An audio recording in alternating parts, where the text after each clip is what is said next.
आज तोशाखाना केस के हवाले से इस्लामाबाद हाई कोर्ट में समाअत थी। समाअत में क्या हुआ, आइए करते हैं इस व्लॉग में बात।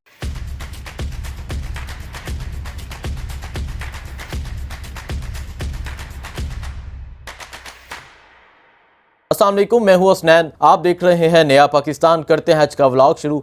आज का व्लॉग एक बहुत अहम व्लॉग है क्योंकि ये इमरान खान की सज़ा मुअत्तली पे आज इस्लामाबाद हाई कोर्ट में समाअत थी। केस की क्या प्रोसीडिंग हुई, क्या कोर्ट में बात हुई, चीफ जस्टिस साहब ने क्या ऑर्डर किया, आइए करते हैं बात। सबसे पहले बात करते हैं, आज हाई कोर्ट की तारीख में पहली मर्तबा इतने वकील एक समाअत के लिए पहुँचे।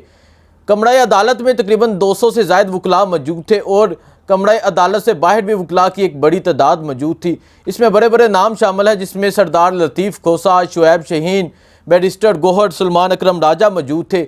ये जो केस है 9 अगस्त को chief justice Islamabad high court justice Aamir Farooq साहब ने कहा था कि 4 दिन बाद मैं इमरान खान के इस केस की समाअत करूंगा, लेकिन आज 13 दिन बाद उन्होंने इस केस की समाअत की। तोशाखाना केस के हवाले से क्या समाअत हुई, आइए करते हैं बात। सबसे पहले डॉक्टर बाबर अवान और शेर अफजल मरवत ने इमरान खान से वकला की मुलाकात ना कराने का मामला chief justice Islamabad high court के सामने रखा तो जज साहब कहते हैं कि मैंने ऑर्डर किया था, मुझे समझ नहीं आ रही क्यों आपकी मुलाकात नहीं करने दी जा रही। यही सवाल जज साहब को सुप्रीडेंट जेल से करना चाहिए कि वो क्यों नहीं मुलाकात करने दे रहे, क्यों वकला को अंदर नहीं जाने दे रहे।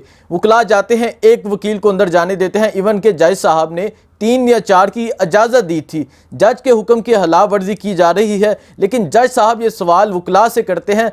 जज साहब ये सवाल उस सुप्रीडेंट जेल से नहीं करते, उसको नहीं बुलाते कि क्यों मेरे हुक्म की खिलाफ वर्जी की जा रही है। फिर लतीफ़ खोसा ने एडिशनल सेशन जज की report chief justice Islamabad high court के सामने रखी और कहा ये आपके जज की रिपोर्ट है, आप देख लें एक साबिक वज़ीर आज़म के साथ जेल में क्या हो रहा है। इस हवाले से मैंने पिछले व्लॉग में जिक्र किया था कि जज साहब ने अपनी रिपोर्ट में लिखा है कि इमरान खान जो बाथरूम यूज़ करते हैं वो 3 फुट ऊंचाई पर है और जो कैमरा लगा है वो 6 फुट ऊंचाई पर है, जिससे इमरान खान की जो प्राइवेसी है वो डिस्टर्ब होती है। और उसके अलावा भी इस रिपोर्ट में जो लिखा है, मैं पिछले व्लॉग में उसका जिक्र कर चुका हूँ।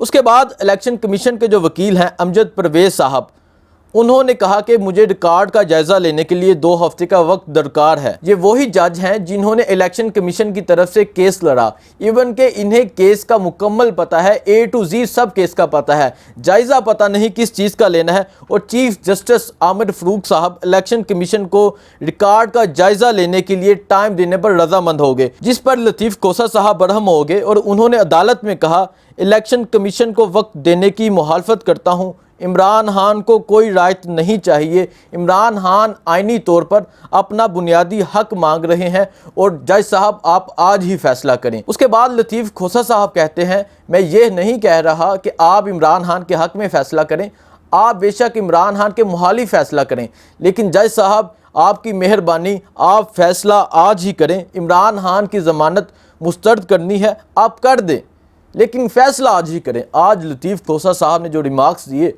और आज लतीफ़ खोसा साहब जब जज साहब ने टाइम दिया उसके बाद जिस तरह डटे और जिस तरह बरहम होकर जज साहब से बात की, ये काबिल दीद है। उन्होंने इमरान खान के साथ वफा की और इमरान खान का वकील होने का सबूत दिया। लतीफ़ खोसा साहब ने बहुत सख्त अल्फाज में दलाइल दिए।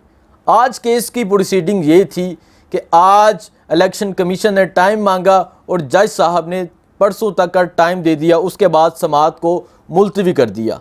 पहले ही पता था ये होना है। इलेक्शन कमीशन साहब रिकॉर्ड के लिए टाइम मांगेंगे और जज साहब टाइम दे देंगे, लेकिन इससे ज़्यादा ज़रूरी जो करने वाली बात है, कल सुप्रीम कोर्ट में इसी केस की समाअत है।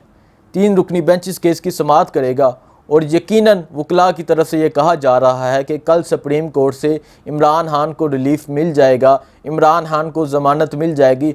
सब कौम की नज़रें आज इस अदालत पर थीं, लेकिन सबको पता है कि चीफ जस्टिस आमिर फ़ारूक साहब ने पहले क्या किया और अब सब की नज़रें सुप्रीम कोर्ट पर हैं, जस्टिस उमर अताब बंदियाल साहब पर हैं कि जस्टिस उमर अताब बंदियाल साहब और उनके साथ जो 2 जज बेंच में शामिल हैं, कल वो इमरान खान की रहाई के हवाले से क्या फ़ैसला करते हैं। लेकिन वकला की तरफ से ये कहा जा रहा है कि उम्मीद है कल इमरान खान की रहाई हो जाएगी। अब बात करते हैं शहरयार अफरीदी और शानदाना गुलजार के केस के हवाले से। इस केस की भी समाअत आज इस्लामाबाद हाई कोर्ट में थी। इस्लामाबाद हाई कोर्ट के जज बाबर सत्तार ने इनकी रिहाई के ऑर्डर जारी किए थे। जस्टिस बाबर सत्तार ने कहा था कि इन्हें इस्लामाबाद रखा जाए, ये कहीं ना जाएं और इन्हें रहा कर दिया जाए। इसकी मुखालफत करते हुए डीसी इस्लामाबाद और एसएसपी ने एक दरख्वास्त दी थी कि इनकी रिहाई का फ़ैसला मुअत्तल किया जाए, लेकिन आज उनकी जो दरख्वास्त है उसे कलअदम करार दे दिया गया है और शहरयार अफरीदी और चंदाना गुलजार की रिहाई के आर्डर अभी तक जारी हैं और शहरयार अफरीदी और चंदाना गुलजार अभी तक रहा है, अपने घर पर हैं। उसके अलावा बात करते हैं, बुशरा बीबी अभी इमरान खान से मुलाकात के लिए अटक जेल पहुंची हैं।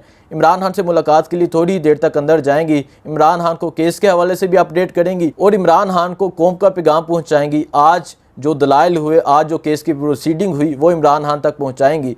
इमरान खान साहब क्या कहते हैं, इमरान खान साहब के हौसले क्या हैं, क्या इमरान खान साहब सुप्रीम कोर्ट से पुरुमीद हैं, ये बुशरा बीबी आकर बताएंगी। वो नेक्स्ट व्लॉग में मैं आपको बताऊंगा कि मुलाकात में क्या बातें हुई, इमरान खान ने कौम को क्या पैगाम दिया और अब वकला भी वहाँ अटक जेल की तरफ जा रहे हैं।